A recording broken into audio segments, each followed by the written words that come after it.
In this episode of Man vs. Marriage, it's the art of failing that ultimately leads to success. The podcast. How good do you want your life to be? It's truly about becoming the best version of yourself that's possible.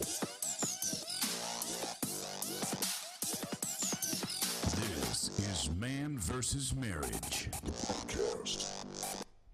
Welcome back to another episode of Man vs. Marriage. This is Quincy Moran, a.k.a. the Q Dog, in the Moran family studio with my lovely wife, Jeannie Moran. Hello. Hello. There comes the Hunter Man back to it. All right, so as promised, today we will talk about the art of failing and how ultimately it becomes success. And I know that sounds kind of dumb, but one thing I want to prep you with, I want you to stay here, stay with me so that we can get some understanding here. I am speaking to me, myself, and I, all four of us in this particular episode, because I'm preaching. You know how they say you're preaching to the choir? That's me. I'm preaching to me right now because I go back and I listen to these episodes once they're produced and they're published, and when they're on the podcast. I will listen on my way to work because the odd thing is that I learn stuff from me and you. I learn stuff from these shows because you don't always, like, we plan the show, we talk about things, but you don't actually hear all the time what you're saying. So I learn from these shows. We get a lot in the moment. Yeah, there's a lot of in-the-moment mix that goes on. So what I do is I go back and listen to it because I'm supposed to be creating blogs for this. So I can put the blog out midweek as some more commentary on the show. And I've been failing miserably at it. So I want to hear this episode. I want to hear what I have to say when it comes to failing, because although I do have consistency in areas of my life, there are areas where I fail, but the fact is I don't quit and I do not give up. And that's the message I want to pound home to you right now, you young buck, you super stud. If you fail, you still do not quit. You summon that spirit, that competitive spirit within you, and you re-engage and you roll again. And yes, that is very familiar talk.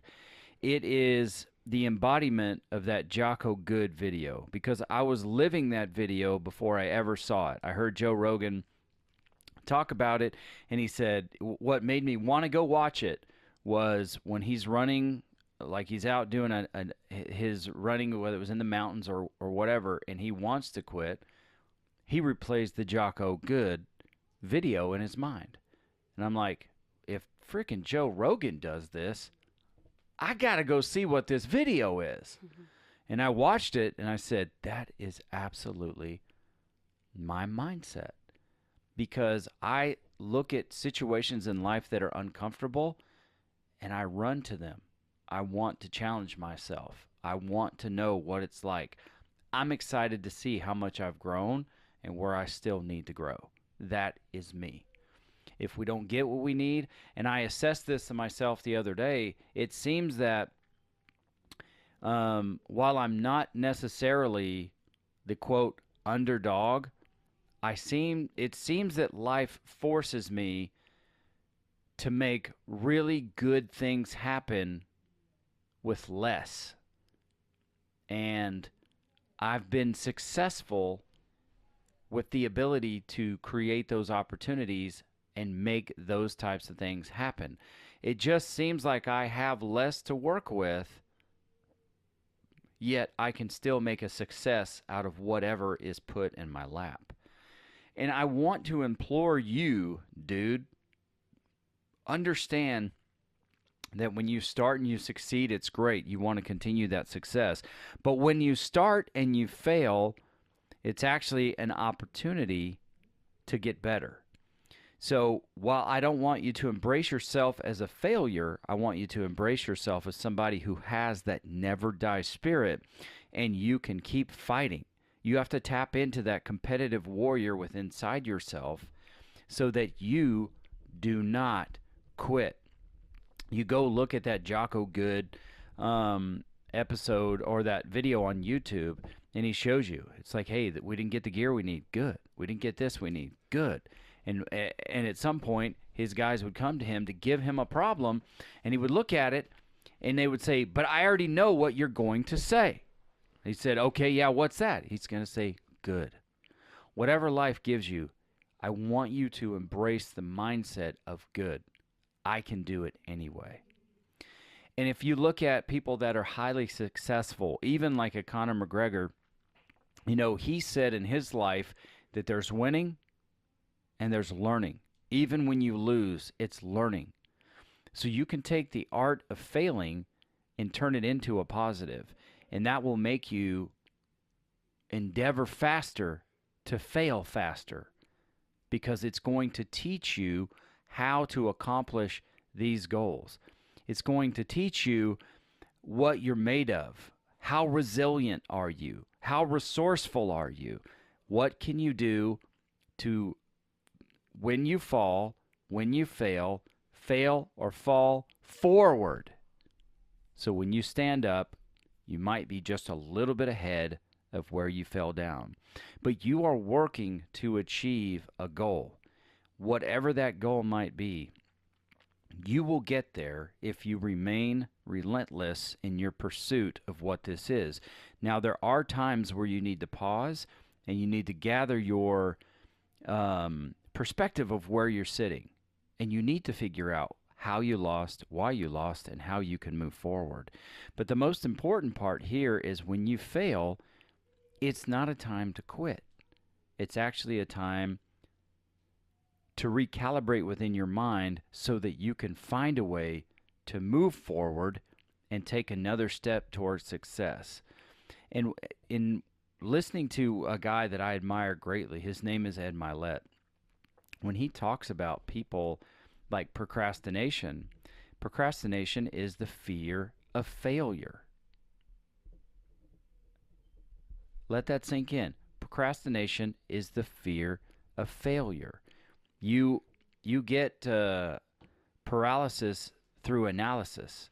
You overanalyze to where if it's not perfect, you're not going to do it. And what I'm telling you in this moment is that whatever these goals, these desires, and these dreams, whatever they are that you have, maybe you failed in the past. Look, I have failed many times.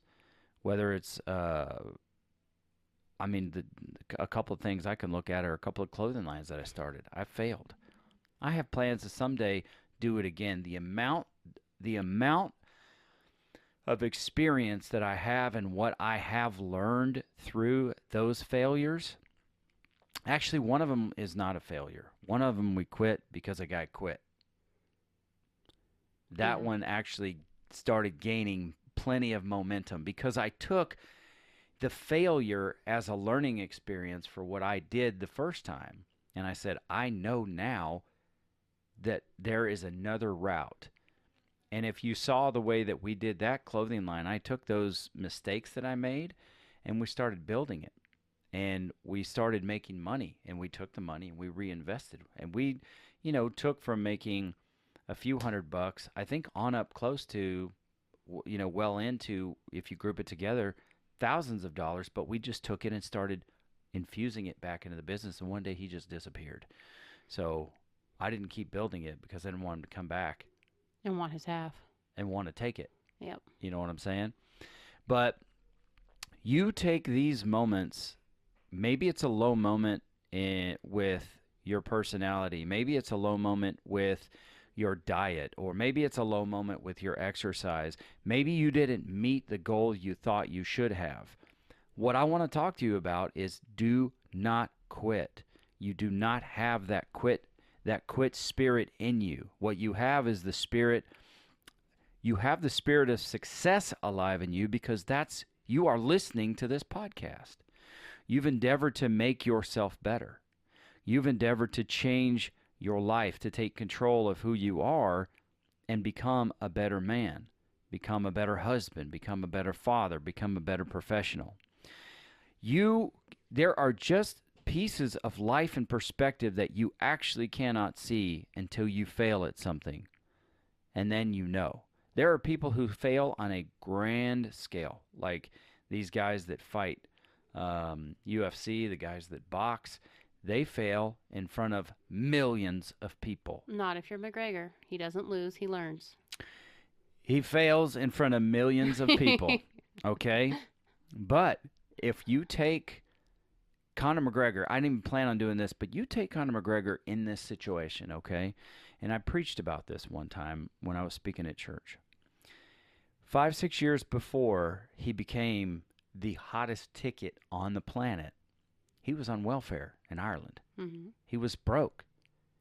He was absolutely broke and destitute, fighting with his own father about working.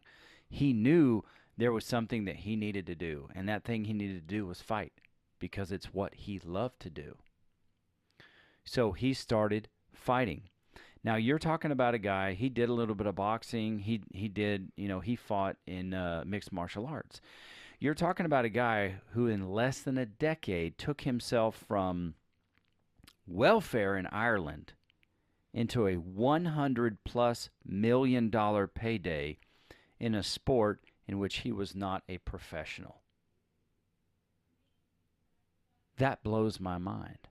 That shows me that if you are relentless and consistent and disciplined and gritty, you can go in this life and make things happen. But it depends on what you're willing to do to get there. And he went all in, right? Mm-hmm. I mean, he boxed Floyd Mayweather. No, I don't know if anybody took that seriously. I didn't. I still paid for it, for the hopes that he would land one punch and knock Floyd out. But I didn't think it was going to be a serious boxing match. But he talked his way into a $100 million payday. And he partnered with one of the most prominent people in the sport. And that guy took $200 million or more.